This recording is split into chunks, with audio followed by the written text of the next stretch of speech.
Hey there students, in this video we're going to take a look at the civil rights movement and specifically a number of comparisons between Martin Luther King Jr. and Malcolm X. Essentially we're going to compare the civil rights movement to itself and acknowledge that there are varying branches of this movement, and I want to thank my friends at Fiveable. Fiveable offers free reviews every week. I currently lead the reviews for AP US History. Go ahead and check them out at fiveable.me, or you can look in the description, or there will be a card in the video, because this is definitely a good resource for students preparing for the AP US History exam. When we're studying history, we have to compare things, and sometimes some specifics get lost in the comparison, but it's still a good thing to do. And you want to make sure to look at both similarities and differences. In this case, we're going to be looking primarily at the differences, but we also want to note at least one similarity, especially when you're writing an essay on your AP exam. So when we look at Martin Luther King and Malcolm X, first of all, they're both seeking to address problems with racism and inequality in the United States. It's a matter of how they chose to address it. So both of them have similar starting points because they see the same problem. They're going to propose different solutions. Now, for Martin Luther King, he wanted integration, okay? When you think about the I Have a Dream speech, all God's children, black men and white men, and everyone living together in harmony. Now, that is not what Malcolm X wanted. When he saw the problem with racism and inequality, he gravitated toward black nationalism, which you really can't blame him after his father had been brutally murdered by white supremacists. Martin Luther King followed the tradition of W.E.B. Du Bois in the previous generation, one of the founders of the NAACP, whereas Malcolm X was a disciple of Marcus Garvey. His father was a preacher and a known Garveyite. That was part of the reason why his father was killed by white supremacists. And so with that, we want to make sure that we're looking at that continuity. So on one hand, you've got W.E.B. Du Bois to Martin Luther King, this integrationist tradition that is looking to increase the rights of African Americans within the mainstream society, whereas Malcolm X is following this tradition of Marcus Garvey, and even before him to a certain extent, Booker T. Washington. Booker T. Washington emphasized self-help, and then Marcus Garvey was really the father of black nationalism, and Malcolm X was following in this tradition. And Martin Luther King founded the Southern Christian Leadership Conference, or the SCLC.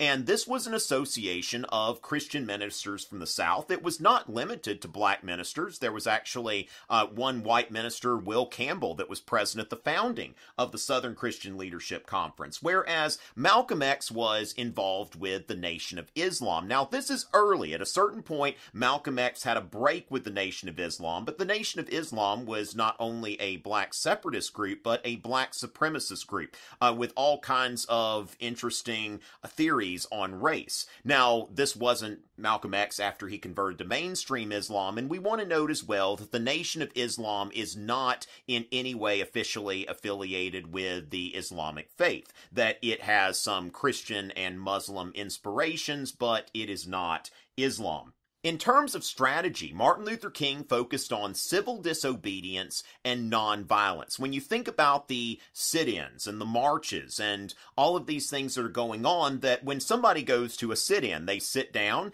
and if they get arrested, they go. They don't resist arrest.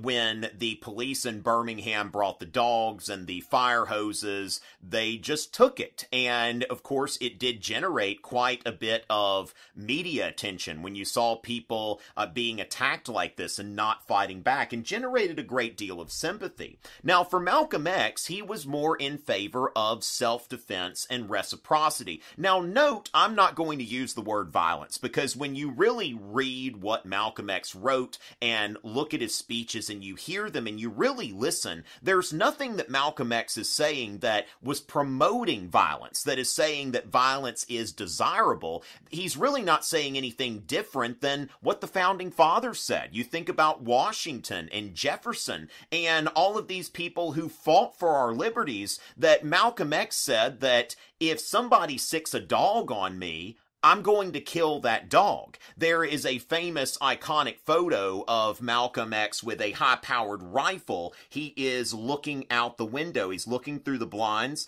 and he's not looking for someone that he can go out and attack. He is doing that. He had that picture taken of him to show that he was willing to defend his family against threats that were coming specifically, in this case, from the Nation of Islam, which he had left. But Malcolm X said, look, that I'm willing to defend my rights, I'm willing to defend my family, that if violence is used against me, I will reciprocate, and that's distinct from Martin Luther King's doctrine of nonviolence.